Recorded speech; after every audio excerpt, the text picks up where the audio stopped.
living in harmony with nature is Bharatiyata. Going against nature is non-Bharatiya. You have to practice your spirituality right in this place, in the marketplace.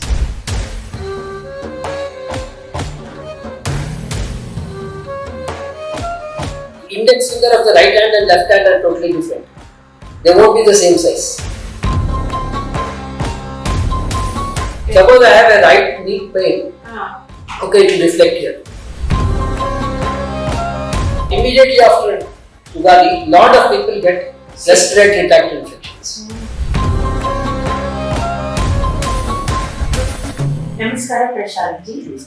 Welcome to Spark Igniting Minds. It is truly an honor to have you on board here with your wisdom and knowledge. The way you have contributed and transformed and have touched people's lives.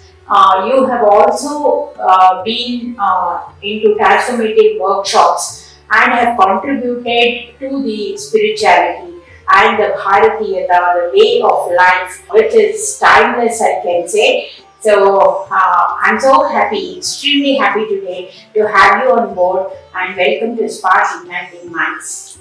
Pleasure is mine, definitely. Thank you, sir. Thank you so much. So, I think our audience will be waiting to hear your wisdom and knowledge. You have been dedicated. You are almost 20 to 30 years with Sri Ravi Shankar in the art of living. Can you share with us a moment that truly changed the way and viewed the world and what was your purpose in it? Basically, I was a very hard-working marketing professional, which has a very wonderful side effect called as stress and tension. So I was extremely stressed. In those days, I was searching for all these things which could remove stress and tension. So I was, looking techniques which are stress busters. So that's how I seeking for peace. Exactly. That's how I came into the art of living fold. Correct. And before that, I did a lot of spiritual shopping. Right. Lot means I got started my teacher around Krishna Mission, Nyaya Mission. Even the what you call it, Sahaj Samadhi, Siddha Samadhi, yoga, all these things. I even went to Pune to the Osho Ashram also. So after all that, I did the art of living course, and when I did the Sudarshan Kriya and met Sri Ravi Shankar ji, I felt like, oh, this is the place where I have to. Yeah. I arrived. I got that feeling that I have arrived. So there, my spiritual shopping stopped, and I just continued with the art of living. And the people who used to know me before, so they used to say that the top of the hat I used to get angry. Okay. And I used to get into fights. Literally, even I have got into fist fights with many people. Right. Yeah, I used to travel a lot on buses. Okay. And I was a non-smoker. If somebody smokes in the bus, I would even physically fight with that person. So that was how I was. But then after art of living, I don't know. But my friends started telling me that you don't get angry nowadays. Okay. I think before you had a strong feeling of this is right and this is wrong. Okay, anything wrong you used to get angry. I would get a knee-jerk for anything wrong. Right. I had a knee-jerk for anything wrong. But then I started realizing that it is not possible to change the world, but I can change myself for sure. Right. So that's how the change happened. So that's what they say, if you want to change whatever you can. Okay. And then some things you cannot change at all. Coming to the next question, your Bharatiyata. You have always emphasized on the way of living. That is a way of living, that's what you have been saying that. So, what is Bharatiyata mean to you at a personal, and how do you see it transforming the living of many other people? See, why I use this word Bharatiyata is because there are many other terms which have been used by many people, which have been overused, abused, and also maybe I can say like overexposed. Okay. And people have already formed an idea about all these kind of things. But Bharatiyata is something much beyond this. So, like for example, first principle is जहाँ पे आप आत्मीयता देखते हो वहाँ पे भारतीयता है. Where there is sense of belongingness, you feel you belong to this place. There begins Bharatiyata. For example, when I go to any village, a remote village, and I'm just asking somebody, hey, where is this, what is this, or something like that. The person reacts or responds like as though one of his relatives has come. Whereas we don't find that in the cities. Yes. Nowadays the cities have become, it has taken a different stance altogether. The neighbors, they don't speak. They're all with inside shut doors. Isn't it? Exactly. So this feeling of feeling is not there. Feeling of non-belongingness, I call it not Bharatiya. Okay. Okay, I don't call it Western, Eastern, North, East, South and all that. Non-Bharatiya. Feeling of belongingness, Bharatiya. First step. Other than that, there are a lot of other things. Bharatiya. For example, living in harmony with nature is Bharatiya. Going against nature is non-Bharatiya. Very frankly. If you look at our practices, our traditions, everything, there are something which would include the nature. We are a part of the nature. Yes. It is not that we are separate from the nature and exactly. Yes. So wherever there is a separatedness, that is not bad. That's again a belonging. We are belonging to the nature. Exactly. Again, the same word you can use here, belonging. And another thing is, we used to create wealth. Yes. But that wealth was for sharing and caring. Yes. It was not for hoarding. Yes. Nowadays they are accumulating, hoarding it. Hoarding wealth and creating wealth is two different things. Okay. When we create wealth for sharing and caring, it's a totally different thing, and that is Bharatiya. Our economy was basically based on that. Okay, whereas the present economy is to save, hold, keep more. Save for the the rainy day. For tomorrow. For tomorrow. We don't know tomorrow what it is and all. But still we go on doing that. So where we are creating wealth for sharing and caring, that is Bharatiya. Okay, understand? And still there are so many philanthropists, whatever they earn, they want to give away. Exactly. That is Bharatiya. Yes. And an economy of giving, where taking becomes like a runa. Okay. When I take something from that you, Runa Bhara is already with you when you only take. When I take something from you, I am already there's a runa for you. Correct. So I have to, unless I give it back, there is no mukti. There is no mukti. So that very economy of giving, it is Bharatiya. Wow. That's what and even hundreds of workshops you have conducted on Bharatiyata and its rich traditions. So, what's one lesson that you can quote from your experience, that every individual should apply in their life? One thing is, our people are very natural, left to themselves. Okay. Bharatiya people are extremely natural. We have to be natural. Putting a lot of colors on ourselves and putting a lot of, imposing a lot of things on ourselves. Oh, I should be like this, I should be like that. Those things are taking away from our naturality. As long as you are absolutely natural, you will be very comfortable, no tension, no stress. Tension and stress that's what the message was about. Exactly. To your Bharatiya principle. The moment you become unnatural, yeah, you are getting caught up in some kind of a stress. So be natural. Be natural, be simple. Simple, natural, and just as it is. As it is. What has God given us? So make full use of it. Isn't many people look at you for spirituality. Suppose you are on the top of a mountain and seeing the earth or the land from there, what kind of spiritual feelings you get, and what do you want to say to the world? I'm a person who feels ಸಂತೆಯಲ್ಲೊಂದು ಮನೆಯ ಮಾಡಿ ಶಬ್ದಕ್ಕೆ ನಾಚಿದೊಡಂತ. I come from that kind of a place. You have made a house right in the middle of a marketplace. And how can you be afraid of sounds and noises and all that?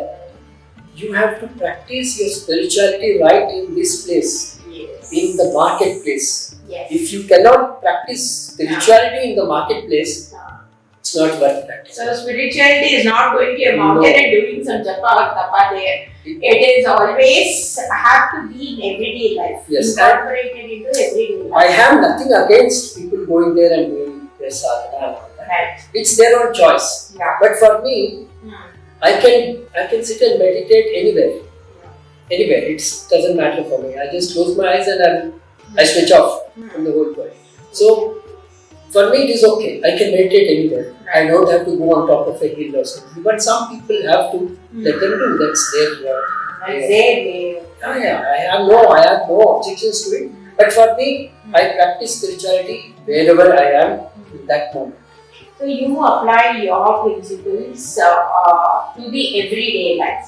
Your spirituality is in everyday life and not getting disconnected from the society or something like that. Being inside the society, being a modern man, you can still practice spirituality. Exactly. Yes. What is the one inspiration that I got from our saints? Yes. Okay. Why I am saying saints is because this word saint, English word saint, and the Sanskrit term sadhu, two different things. But I have to use this word saint, so in English I have to use the word saint. So from our sadhus, what I have learned is, for example, if you take Sakubai, have you heard of Dr. Sakubai? Sant Sakubai. Sant Sakubai, Kabir once came to Sakubai's village and he wanted to meet Sant Sakubai. So outside the village, he was just passing by and he saw a few women fighting. And so he goes there and asks, what is the fight about? So then these people are telling this particular cow dung cake is mine. No, this is mine. They are fighting about the cow dung cake. This is mine, this is mine, this is mine. They are fighting. Okay. Then he says, how can you people fight over such a small silly thing? How can you fight? Then this one lady who's very bright looking, she comes and says, no, this is mine. I can 100% prove to you that this is mine. If I prove to you, can you give it to me? Then he says, okay. And everybody else feels he is very knowledgeable, so he will give a proper answer. Then he says, then this lady takes one of it and asks Kabir to put it into his ears. When he puts it near the ears, he hears Govinda, Govinda from that cow dung cake. And then he says, who are you? Everybody says she's Sakubai. So you can see Sakubai, Sant Sakubai is fighting for a cow dung cake. But the cow dung cake that she has made is such a high, wonderful thing that it is also resonating Govinda, Govinda. So that's spirituality, she's practicing there and she's not letting go of her cow dung cake. And Kabir Das himself, till the last breath, he went on weaving. He never stopped weaving. So his weaving, weaver family. So the weaving equipment used to go along with him. It was a movable one. So he would always. So all his sons, whatever they do, I think even they reciprocate. They were in life. They were in life, they were doing everything, and this was 16th century about, 15th, 16th century. And that was the time when India was also at the peak of its economic growth. Highest economic growth. We had 16th century, we had 16th, 17th century, we had 38% of the GDP. So we were highest contributors. Kabir did not belong to some 4th century BC. No. 15th, 16th then. Is it? 15th, 16th century we had the highest number of saints in India. Highest number of saints were there during that time. And that was the time when India was at the peak of its economic growth. And slowly, the moment you see the spiritual growth also falling, we see that the economy is also declining. Okay. And as the spirituality was almost thrown out of the house, we came down to 3%, 4%. Now again it's increasing because of thanks to spirituality. Again it's spirituality. We should make it like everybody, every individual should wake up spiritually. Forget about the religious part of it. You can do whatever you want. But spiritually you should put your attention into it. So what's the difference between spirituality and religion? Like because we have got a lot of people who advocate religion, isn't it? Like my guru used to say, no? My guru Sri Ravi Shankar used to say, spirituality is the banana, religion is the peel. We are fighting over the peel, forgetting the banana. Oh, that's wonderful. So banana may be useful for the peel, may be useful for many other things.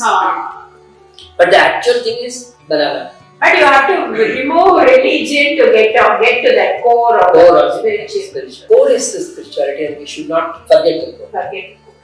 Like everybody is one. There is absolutely no doubt about that. There is actually at a level you cannot. I think there is a stream of consciousness of that unity which is flowing from person to person. Not even male, female also is not there. It's all one. It's all one. Male, female also is one level below where we have identified and said, oh, this is male, this is female. We have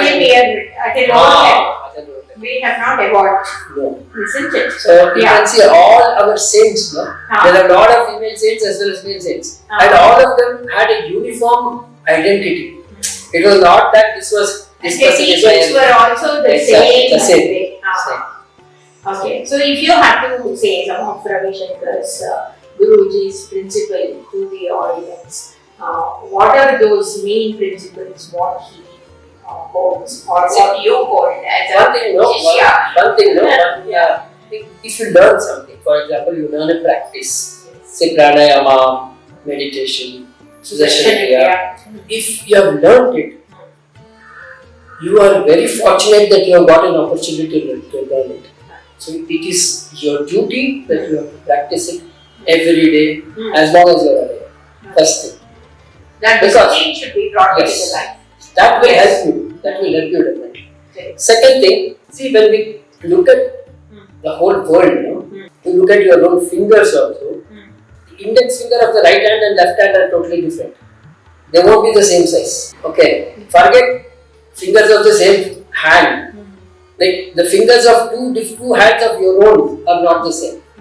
When that is the case, human beings are totally different. So, situations, human beings, as long as you know how to accept people as well as the human beings as they are, and then take action what has to be done. At that moment, what is to be done if you do that? And for that, you have to keep your mind relaxed. And in the present. Totally in the present.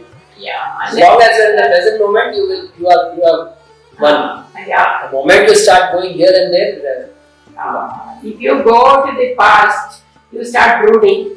Or if you think of future, we don't know, it is so uncertain. So it is always better to be in the present. These are few things. You can regular practice of whatever you have learned, and then accepting everybody as they are, looking at everything as it is, and then being in the present moment, living as much as possible. This I will see some YouTube channel of Jiddu Krishnamurthy. He also says the same. Whatever you see, even if you see a bird, it's only for that moment. You are there with the bird. That's all. Then cut off. Then whenever you are, and whatever you are doing next, you should get focused on that. So every moment to moment, so that kind of being present, you said, no? So that reminds me of even that spiritual guru saying. It's always right to be in the present because life is just happening now. It is just happening now, this moment. I don't know what is tomorrow, and yesterday is already gone. I've learned something from it. If it is useful to me, I will use it sometime later. Otherwise, it's already done. And at every moment, wherever you are in present, do what best you can do at that moment. Sorry. Isn't it, sir? So that we can keep contributing to, I don't know, to the mankind, to humankind, to the world. Having worked with diverse groups, even you have gone out of the world, okay, and you had been in Russia for so many years, I think, and training them, okay. Were you training them in Sudarshan Kriya, and how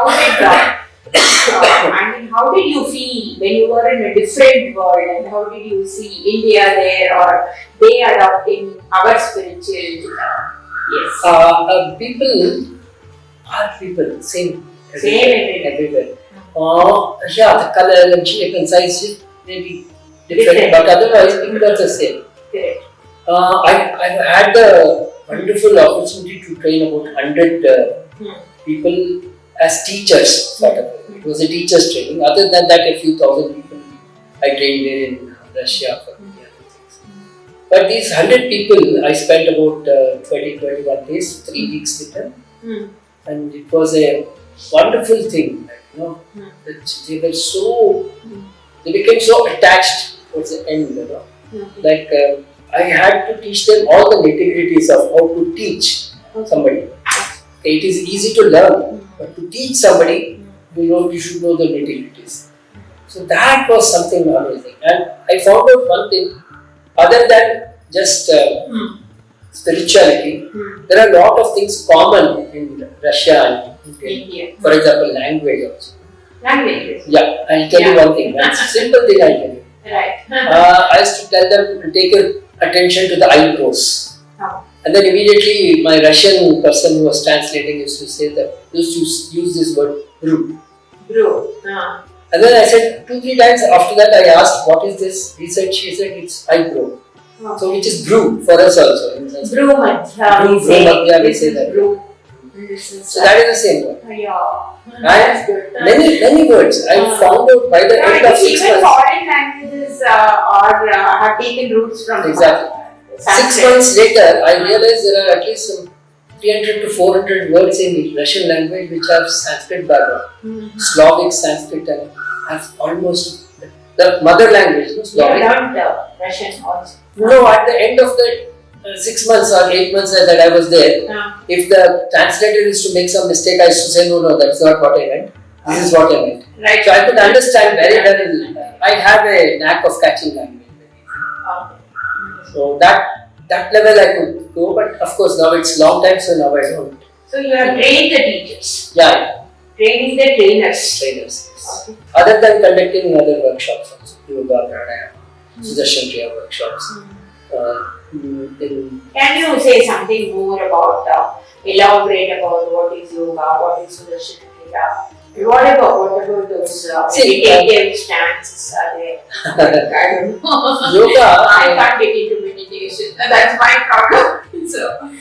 See, yoga for me, when I took up to yoga 35 years back, I was very young, and many people at that age said,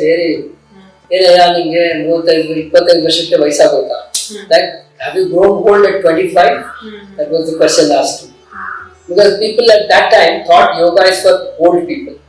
But then I realized that younger you start yogic practices, the better it is for your life. I started very late, around 27, 26 years. And of course, it has definitely helped me. I was almost a physical wreck also at that time.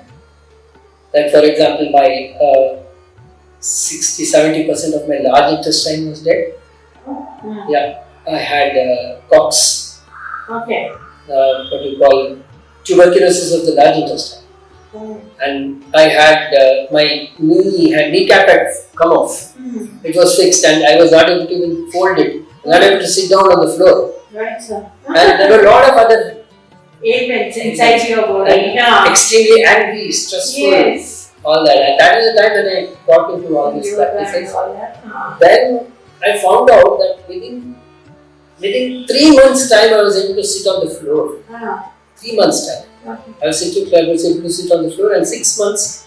In 6 months, I was able to do Vajrasana. And all my pranayama practices I did in Vajrasana. I started doing in Vajrasana. and slowly everything reversed. My knees have become perfectly normal now. Right. There's a huge mark there left, that's all. Other than that, I have no issues. Otherwise, I was not even able to sit on the floor. So, yoga can help you to that level to reverse many things, in your life. And also, does it build an aura around you or I something don't like know. that? I don't know. People say. I don't know, but people say that. And also, people say that Sahasrara will get open and all that. I don't know about that. I don't know about that. I have put something on my Sahasrara so that it doesn't leave me. Okay. But one thing I can say, when I travel, of course, maybe because of the beard and weird dresses, people do come and tell me, it's nice to sit with you. I feel something, you are very attractive, and there is some vibe, good vibe, and they start naturally talking to me. Correct. I am in such a way that I would like to start the conversation, but today's world we don't know. So I keep to myself usually. But given a chance, I'll start talking to people. Right. So that is how the moment somebody talks, I start talking. And by the time the journey is over, they're overwhelmed. Okay, like that it is. So people do say there is something in your aura or something, but I don't know. I have never felt it. And you will not feel maybe the other people. I don't know. Yes. I remember I was traveling once to Trivandrum. Okay, I got the 72nd last berth. Okay, top berth. So I saw the whole thing. All 71 people had a group booking, and I was the only one odd man out. So I got in and I found out that there are people who had come from Bihar they're all teachers, school teachers, and they had come for a seminar in Bangalore. Since I have come up to Bangalore, they were going to Trivandrum to see Padmanabh Swami, Padmanabh Swami temple. By the time we reached Trivandrum, they all took my number, my Art of Living people's number, everything, and I connected with somebody in Patna and connected these people. And I came to know that these people, in 3 months' time, most of them did the Art of Living course there. So it was like I was just one among the 72. Okay, so but then they would come, one after the other, like in turns they used to come. They would come in turns and sit. So I was sitting there and somebody came to drop me off and that person touched my feet, that's all. Nothing else, I never even opened my mouth. But then something, they were feeding and they used to come, turn by turn they used to come and sit and talk, and in the night, I sleep very late. Some people came in the night also. Sudarshan Kriya is like, it's a cyclic breathing technique. Okay. And what it does is, I don't know whether you have my other generation where before you see it. There used to be this clocks where you used to key. And used to get the key. Yeah, there used to be MON written on it or TUV written on it. So every Monday you have to put the key on. So it works for 1 week. Yes. Okay, so those kind of clocks we have seen. So every week once you have to put the key to your mind, is it? Like that. This is how you are setting your clock, internal clock, by practicing Sudarshan. It's a rhythmic breathing technique by which you set your rhythm properly. And you become in harmony with the rhythm of nature. With the surroundings. Yeah, whoever people are there, that's why they come close to you. Probably. Okay, the Bharati, you have worn many hats effortlessly, I can say. You're into so many things, starting from spirituality to what is that? You have touched the lives of so many people. You have worked with when tsunami was there, and you have taught in Russia, and now coming to another world of Shilpa Shastra. Okay, so what is your experience on Shilpa Shastra to you? See, what interested me was the first things that interested me was our own Belur and Halevi temples. When I saw the grandeur of those temples, I said there must be something that our people knew which has made this structure stay for more than 800 to 2000 years. If something has wonders, the way they have sculpted very so if it has stayed for 1000 years, there must be something strong behind it. It is not that just like that they have made something and it has. Second thing that I had was what attracted me towards Silpa Shastra was our whole houses that were there. Now I have seen houses which are 800 years old, 400, 800 years old. This house which was 800 years old, it's in Gulbarga, our Karnataka. The wall of that house was almost 6 feet. Wall. I was amazed, how did you build this 6 feet wall? Why was this 6 feet wall built? Then, when something had to be done in that particular house, they had to break open one place, and this was completely clay. This was clay house, waterproof clay house. People were living for 400, 800 years. When they had to break it down, they were not able to break it. They required earth-moving equipment to break it. Oh. It was so tough. Okay. And by the time they when was this built?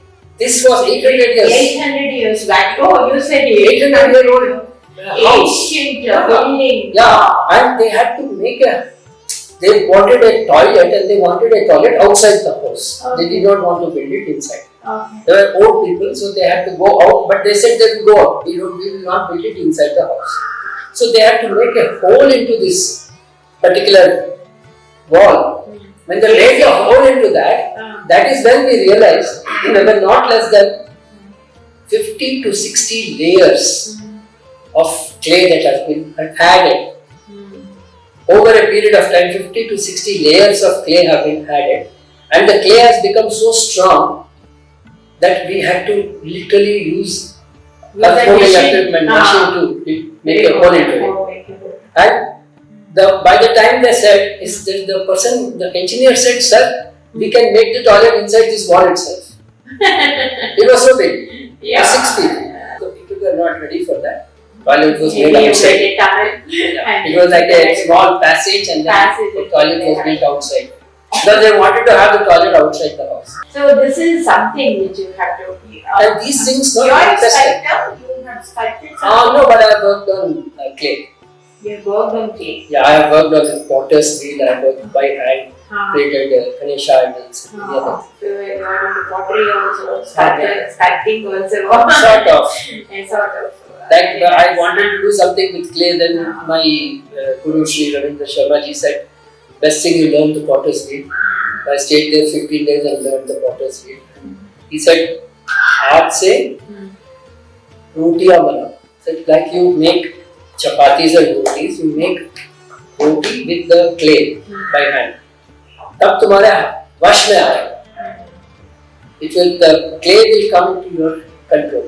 Then you can make whatever you want.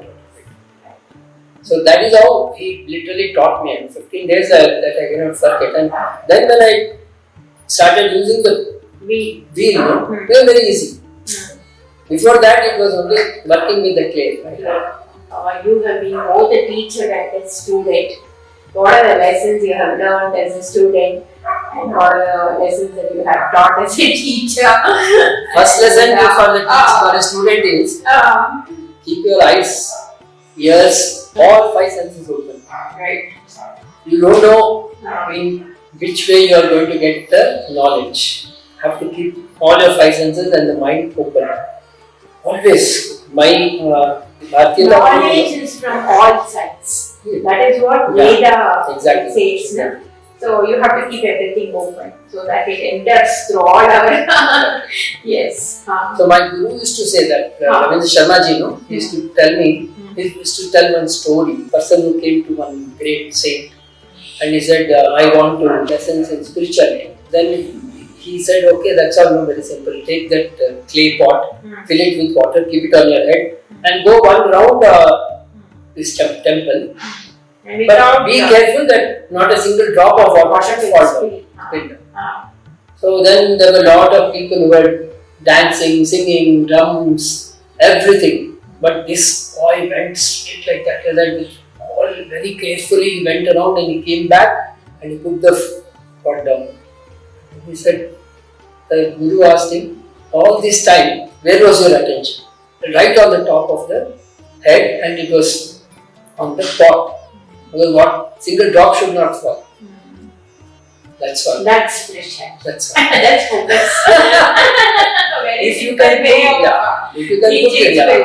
Yes. So if you can put your attention there, always one attention is somewhere, and observing everything completely, completely focused.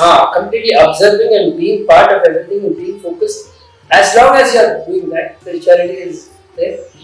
A student has to be like that. Everybody is totally different. You can't. All students are not one.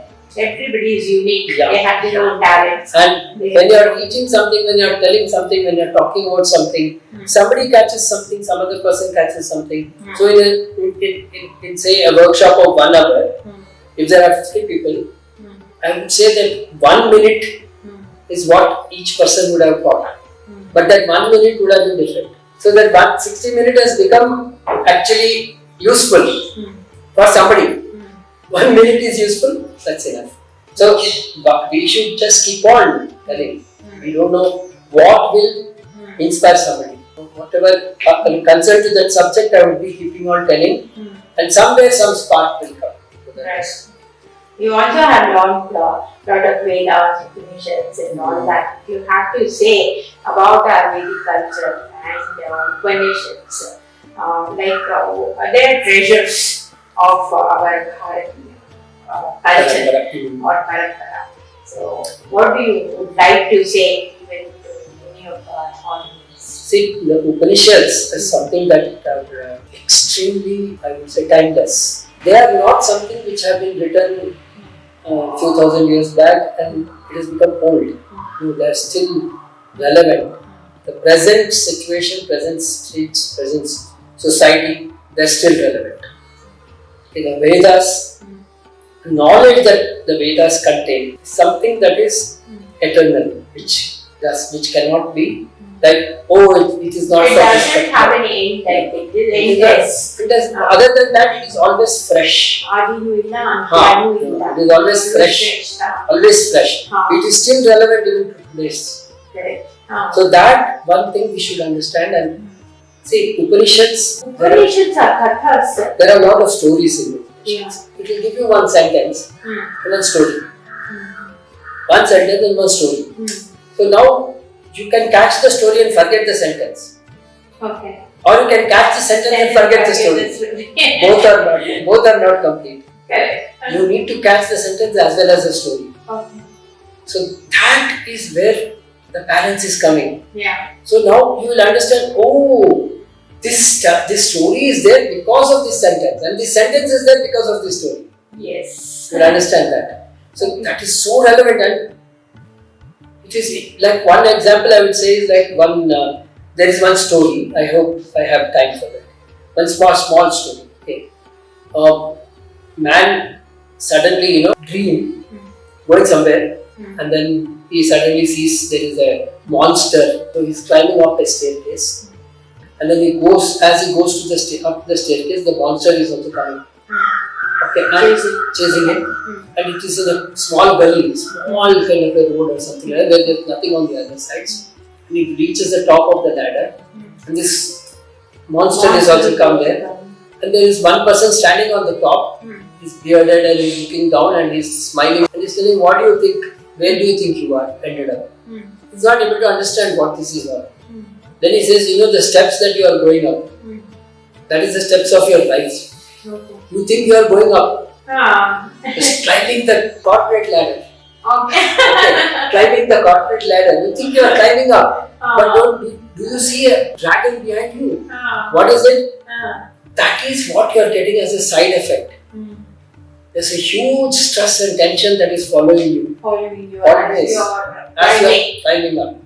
And it is a blind alley. There is nobody. You are alone. You think there is a lot of people along with you. It's a blind alley. Nobody is there with you. Okay. Nobody is there with you. And It's all your imagination. Who do you think I am? Who do you think I am? I am your own self who has grown a little more wise. Oh. So just see, you have to, if you want, you can cover. And the same person is giving the hand to the same person. And he pulls him up. The moment he comes up, everything is gone. And there's a kind of a peace. So that final leap, that is what is called the spiritual leap that you have to take. These kind of stories, inside us only, there is somebody who is pulling us up. Yes. Isn't it? Yes. And we never know. For us to know that, we need an external source which we call as Guru. Okay. We need an external source. We are so caught up with the ladders. Various ladders, we are so caught up. If not spiritual life, if it is not the corporate ladder, then it's something else. Maybe dance, music, success ladder. Yeah, music, dance, something else. Whatever you want to pursue in your life. So those ladders, we are busy in climbing all those ladders. That we are forgetting the dragon behind us. Okay, but then what we have to do is look up. Once you look up and realize there is something else other than all these things, then all these things they don't bother you much. Just move. Such a nice These kind of things are there. These stories are there in Upanishads. Exactly. These kind of stories. These kind of stories are there. You quoted one story which is so interesting, so profound it is. Of course, I have brought it down to the modern, the modern sense of it. In contemporary, I have told this story. The story is something different, but I have told it in the contemporary. So that every layman understands. So you have engaged yourself in so many kinds of healing, maybe pranic healing, Sujok, then also Reiki, and all that. So what is this healing all about, and how does one get healed?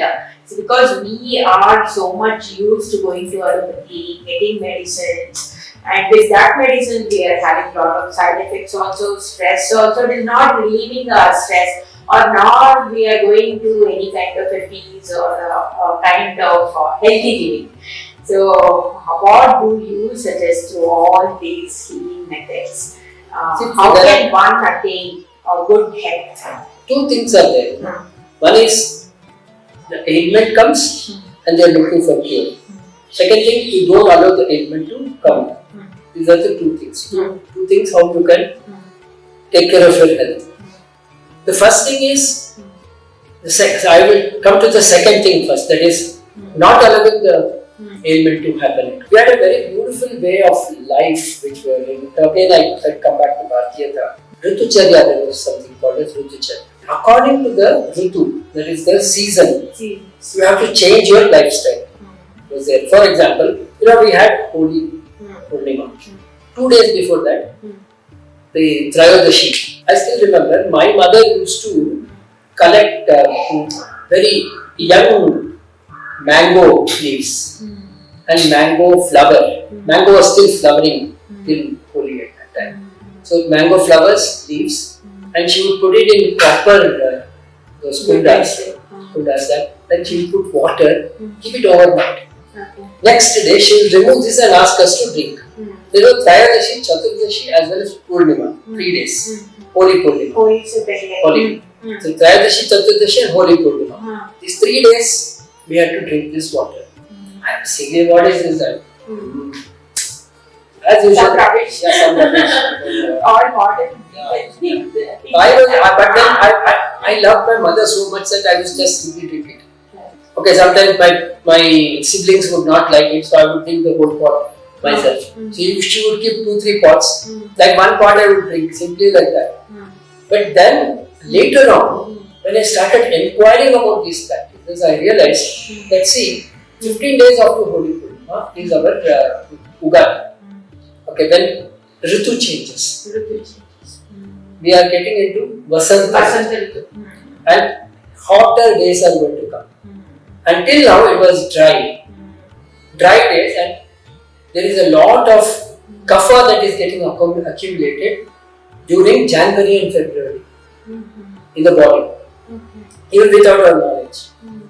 Okay, so what happens is, if you don't drink this, and if you are simply getting into Vasanta Ritu, You will see now, immediately after Ugadi, lot of people get respiratory tract infections.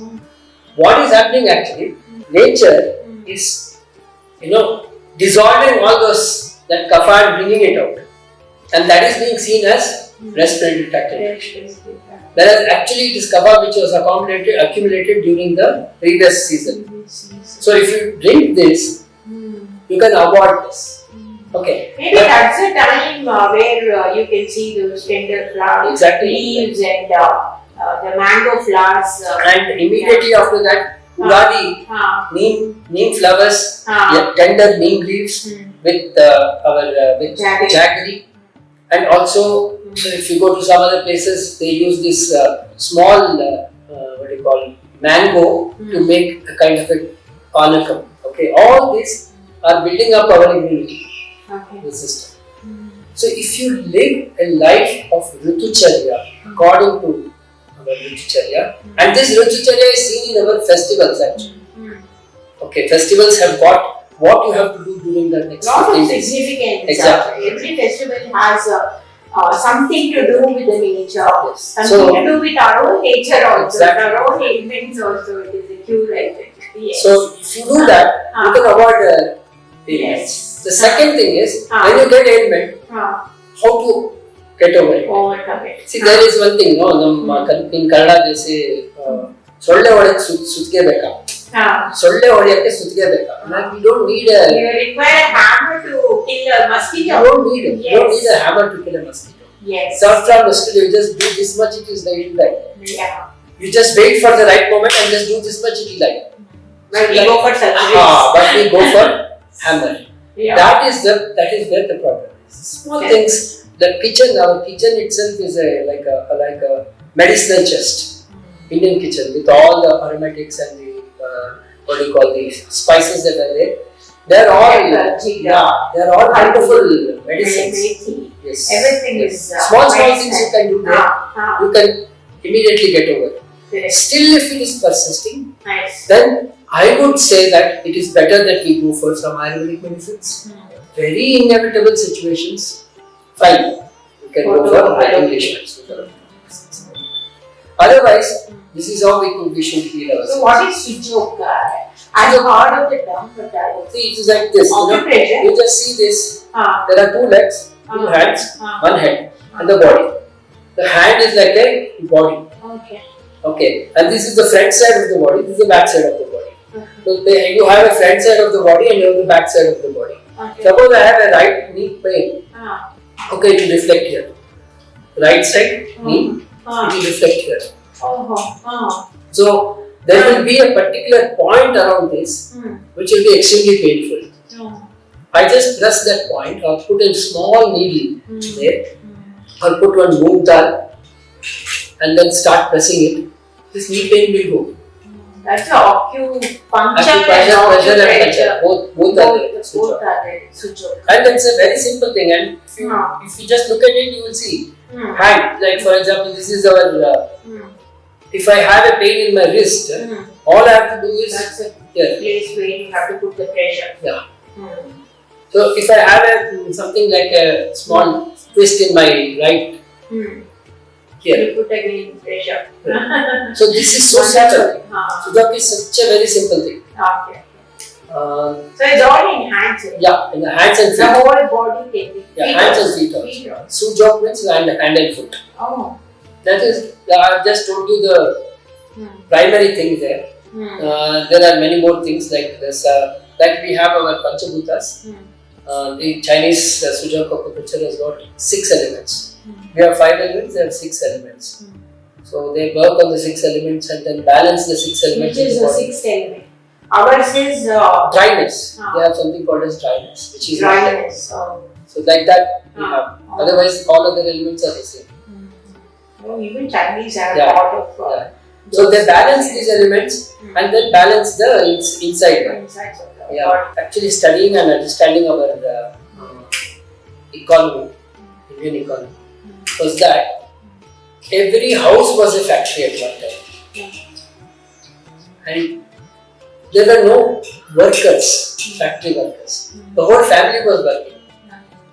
It was not that the man of the family was working and the female was only cooking.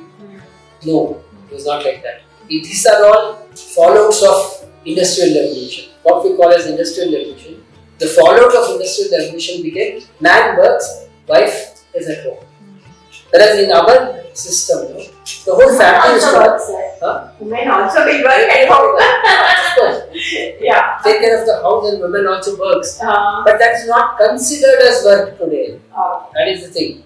So nowadays, so in modern living, both couple and husband, wife, double income. Double income. That is it. So but then we have started that. In those days, what it was, every house was a factory. Every house. And they were completely self-reliant.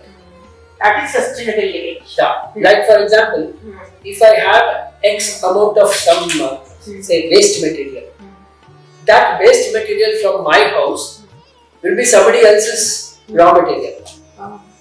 Okay. Somebody else's raw material is my waste material is my raw material. Your raw material. So like that, the whole society used was to work for finished goods. Interdependent and they would finish and they would do a lot of things like that. So that kind of thing, technology we have definitely developed. A lot of development has happened. Science, I don't know. Sorry, but science stopped developing after Tesla. Only technology developed after that. So technologically we have developed a lot. Because I have seen the winding telephone where we had to wind, pick up the call and then call the exchange and then keep the phone, then that phone will come back to us. Now the world is in our hand. This is much bigger than the first few computers on which I worked. First few computers on which I worked, this is much more bigger. When I got a computer with 1 GB data, I said, wow, 1 GB data. Today we get 300, 500, 600, 1 GB terabyte. I don't know where all we are. So that much interesting. That is how it has changed. Yeah. These artisanal communities which were there, we had close to, I have listed around 70 to 80 artisanal communities. Okay, these artisanal communities, their artisanal skills are almost dying. Last few generations are there. Somewhere we should take it as our social responsibility to help revive these kind of arts, and because they are sustainable, first thing. Second thing, they are eco-friendly. Third thing, actually it suits our modern thinking because we use and dispose. Okay, and even our people never hoard. Use and dispose was what we used to have also. I still remember in Mora that bamboo. That thing. Every year, my mother used to just dispose it off. Okay. By the end of there was a particular time in December, one particular Shashti I remember, we used to go out. She used to take us to some nearby forest and throw everything there. Then we would eat some food there and come back. And we would plant some few plants on that day. Vana Mahotsava used to be there on that day. And that I didn't know what it was. Again, modern mind, education and all that, and I was simply, okay, mother has told me I'm doing it. That's it. Then I realized, not much of thinking. Now you can correlate that. Yeah, exactly. The bamboo, Indian bamboo, balance the ecology. The Indian bamboo is something that we should not burn. Not burn. They were never used to burn the bamboo in India. Of course, now it is, we are burning it every day as agarbatti, but we never used to burn bamboo. Agarbatti is made of bamboo. So we have to there is dispose a it. stick inside. Yes, we have to dispose it. And the moment you dispose it, nature eats it up. And it becomes something in the soil. So that is how we have to dispose bamboo. And if the bamboo is there for more than a year, it can catch mites and other things. So you have to throw it and buy new, keep it. That bamboo itself again it grows into the bamboo is so fast, it is like it grows so fast. It is a very fast. Suddenly you will see the bamboo growing 10 feet, 12 feet. It will be small, suddenly it will grow very fast. and it has to keep on growing every year. So you can you can afford to dispose it, you'll get more bamboo. You understand? So instead of that, what we have done is we have put plastic in that place, which is so harmful. And understanding where we can change. If we start using bamboo, mora, that is bamboo, that basket. Now we are getting back, I think. We are all eco-friendly materials we are trying to buy, but still plastic cannot be replaced. Again, I'm telling you, there was such a beautiful thing associated with it, spirituality and religion. How? Gauri Habba. During Gauri Habba, we have to give X number of those maras and take that many numbers. Yes. So, for your house for 1 year, enough of bamboo is there with you. Yes. Bamboo basket is there with you. So, you are giving as well as taking it. No? So, this is happening naturally without even, and there is so much of relevance and reverence associated. You are giving very nice. Relevance and reverence. Yeah. Very so both was yes. associated. So Okay. this is how these things can be brought back. We can bring back these things. We can start using these things. We don't know all this tech when it goes off. Yeah. One satellite is off and the complete tech is gone. Wow.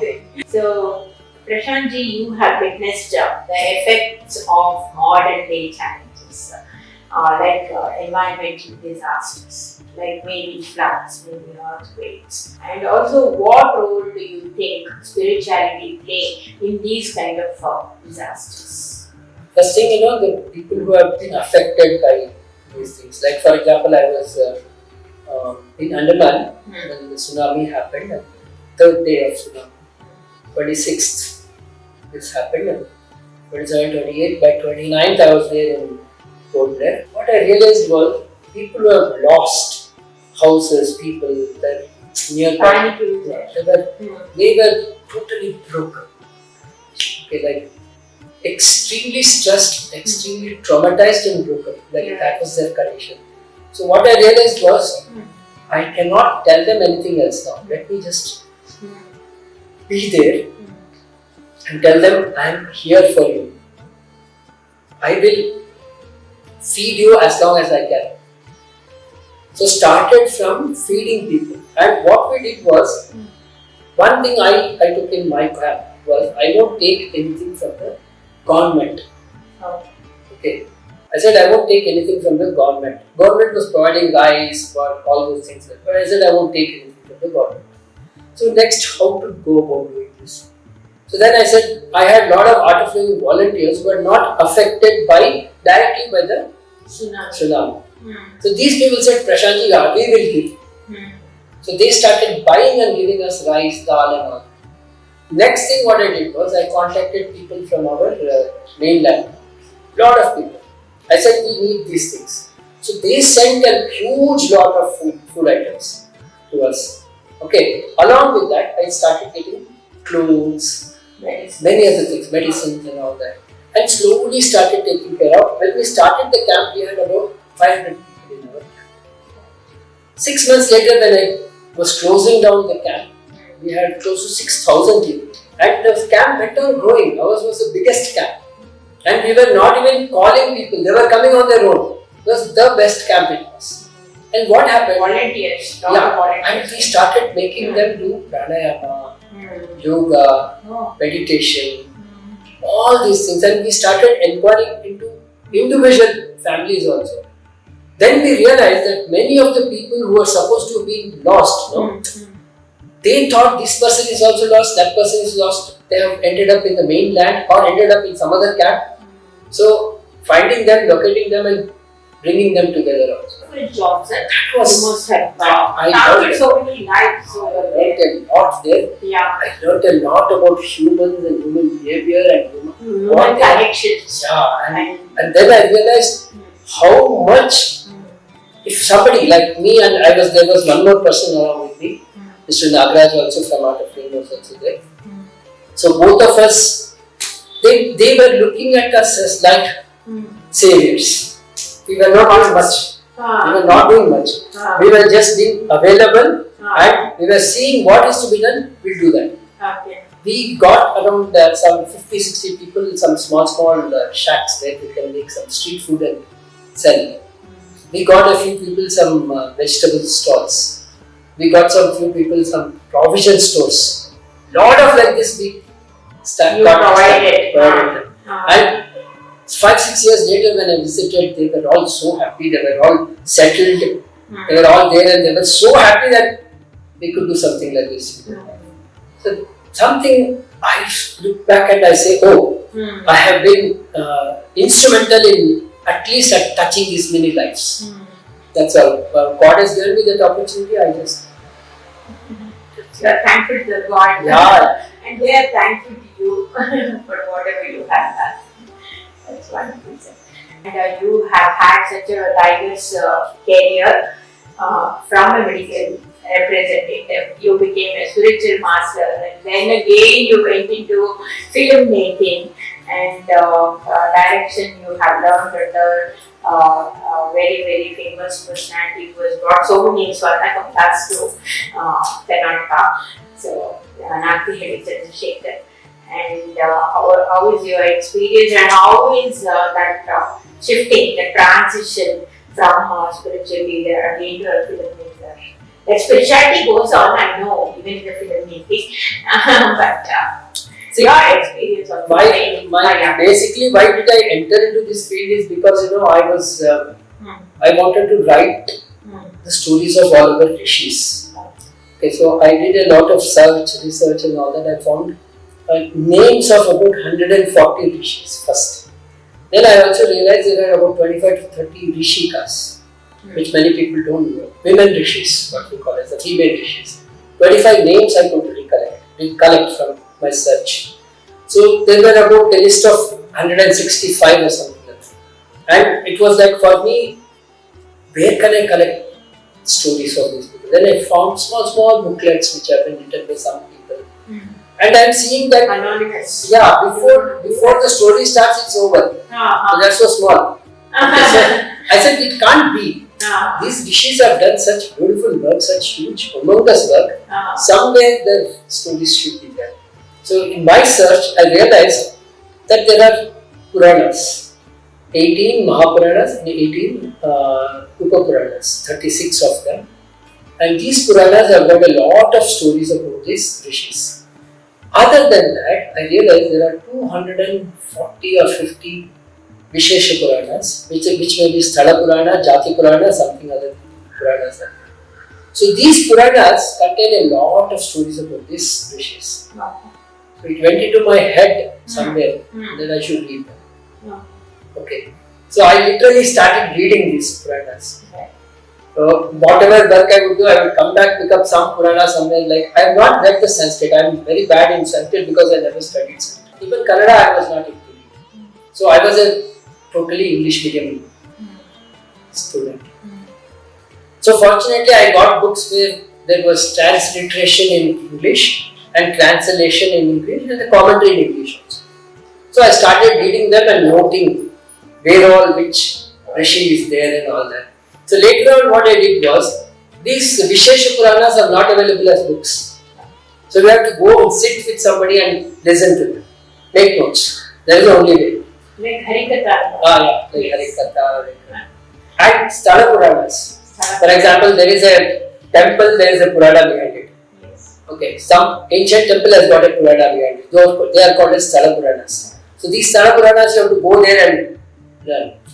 That is when you realize this particular rishi had come here, did this tapas here, and that is how this temple was built. And he had to, go through a lot of difficulties, problems he went through, how he overcome it, what was the outcome.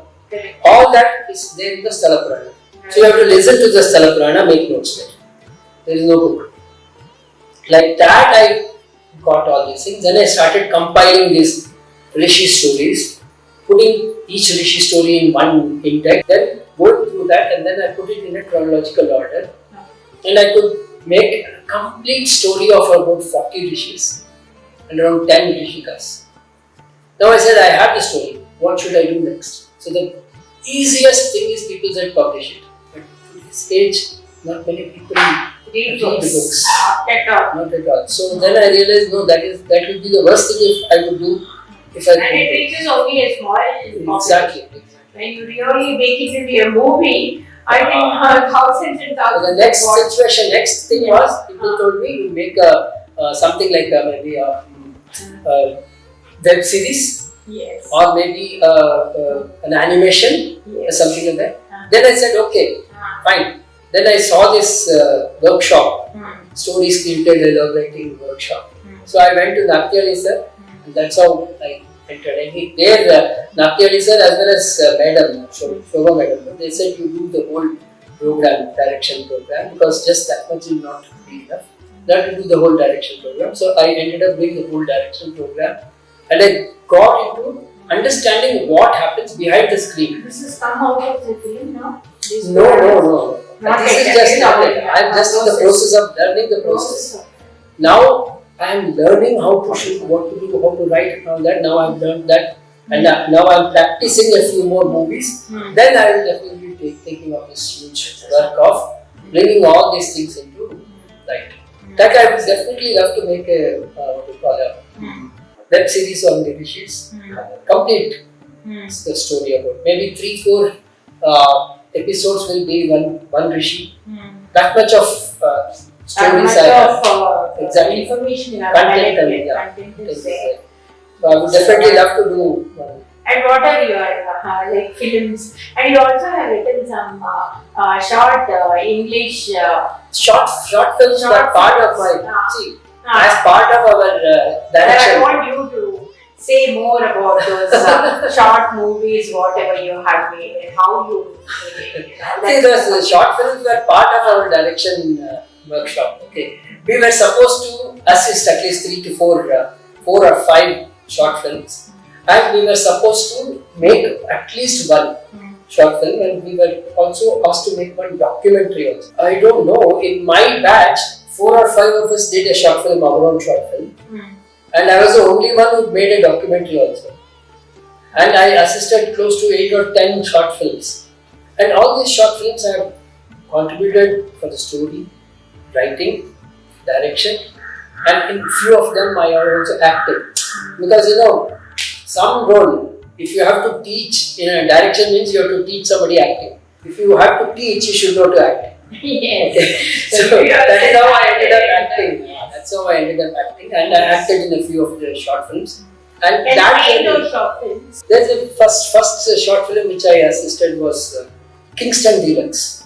It's there on YouTube.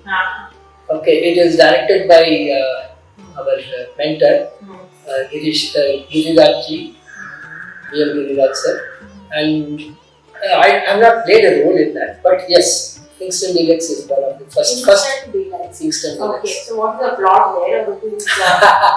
I don't know. Our generation will know. We had ceiling fan with the same name, Kingston Deluxe. Yes. It used to be there in the 60s, 70s, Kingston Deluxe. So it was based on that. One girl, because of lot of things, she tries to commit suicide, and it happens to be this old fan Kingston Deluxe. She falls down. And it breaks. So now her parents have gone out somewhere, supposed to have gone to their village, but they are coming back. So before they come back, she has to replace this. So the whole story is about how she doesn't die. She doesn't die, but she wants to replace it. Yeah, she wants to replace it. And what all she comes across, and then she changes her mind, and then she looks at positive things in life. So the whole story is about she meets many people who have got lot of challenges in their life before she gets the whole thing. And the electrician who has come to help her, he helps her in all this whole thing. Fix the fan. Not fix the fan, fix her. Fix her. Okay. Wonderful. Very interesting story. Very, very interesting. He fixes her. Okay. At the end, she will understand that he's actually fixing her. You've given a sample of one story, and I can imagine how the other stories could be. Very nice.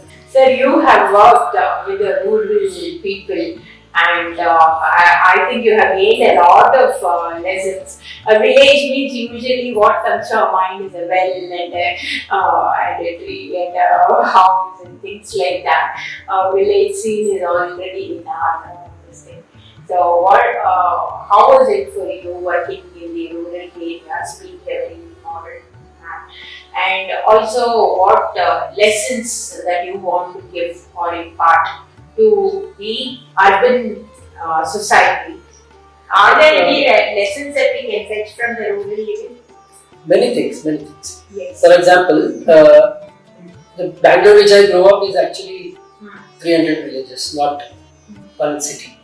Okay. It had 300 villages which have become part of the city now. Okay. So, Marinhalli, like that, we have Tayapanahalli, we have so many villages. There are villages, I've seen them as villages also when I was young. And there are, whatever we go, Saraki, and it's little further when we go to JP Nagar 7th place and all, no? We had so many lakes.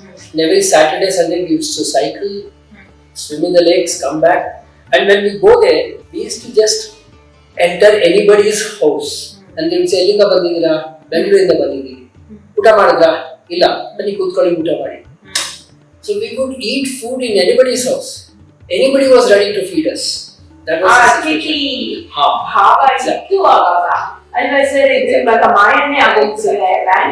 So I have grown up like that. Because I saw that village and I have seen those villages even after Bangalore grew up, became big. Little further from Bangalore, even today when I go to some village, people are probably because of whatever I have achieved, inverted commas so far, people want me to stay with them. Like everybody, Namanek Bani. And anybody is ready to feed you. You cannot go empty stomach if you are in a village. You go to some village, any village you go, and you get a beautiful place to sleep. Juggling. It was something beautiful we used to enjoy. Cool breeze on that. So, what I found, villages used to attract me. And I was going to villages to conduct most of the workshops. Correct. And we evolved a program for the rural youth, where we can empower the rural youth in such a way that they stop coming to the city. They will remain in the village because we found that rural youth. Now, a lot of migration is happening because they all want to live something like a city man. So, reverse migration slowly has started also.